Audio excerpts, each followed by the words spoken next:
Hey everyone, it's Kino here. This past week has been kind of like a lesson in how to sit with uncertainty. Uncertainty in life is kind of problematic for the mind, the body, the emotions. When you don't know and you have no way of knowing, and the path to knowing is beyond your control, this feels really unsettling for the nervous system. It can feel like the ground is shifting right underneath you and that there's no firm ground to stand on anywhere. This uncertainty is something that we work with on yoga and in the spiritual path because no matter how definitively you want to live your life, there are inevitable uncertainties that arise.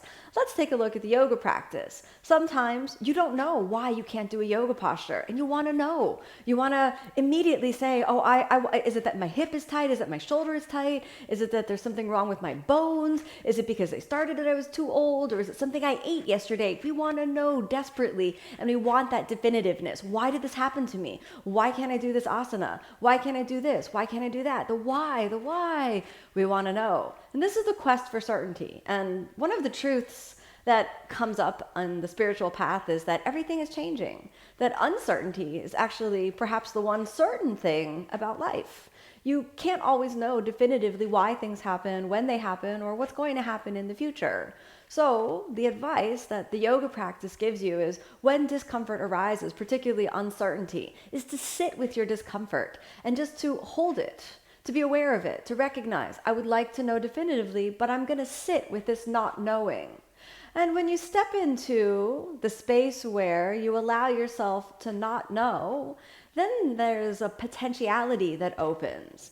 Because when the known world repeats itself over and over again, we lapse into creating reality from our known repetitive patterns of the past and our behavioral patterns which project into the future.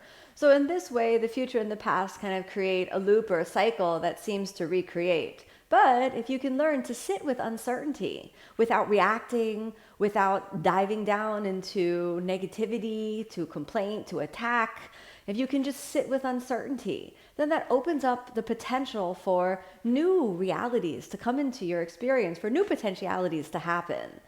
The idea of sitting with not knowing is also being connected with the infinite because the infinite is unknowable. There's no way that you or I could know everything in the entire universe. So when you sit in the space of not knowing and allow yourself just to not know, then you tap into a universal field of energy that allows you to be infinite just for a moment. There's such wisdom in sitting with uncertainty. When we reach for what's certain, sometimes we can push, and it's often the ego that's driving for a definitive answer. If instead you can turn that around and just embrace the space of not knowing what's going to happen next, not having a plan, as a little exercise in embracing uncertainty.